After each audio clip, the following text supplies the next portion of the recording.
అనకాపల్లి జిల్లా కోటవురట్ల మండలం కైలాసపట్నంలోని బాణాసంచా తయారీ కేంద్రంలో ఆదివారం అగ్ని ప్రమాదం సంభవించింది.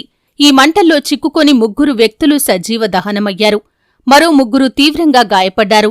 స్థానికులు వెంటనే స్పందించి అగ్నిమాపక సిబ్బందితో పాటు పోలీసులకు కూడా సమాచారం అందించారు.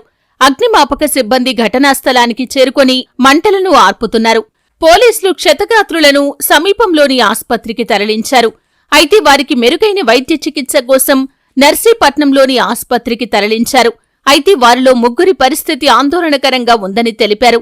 ఇక ఈ అగ్ని ప్రమాదం సంభవించిన బాణాసంచా కేంద్రానికి ప్రభుత్వ లైసెన్స్ ఉందని ఉన్నతాధికారులు స్పష్టం చేశారు.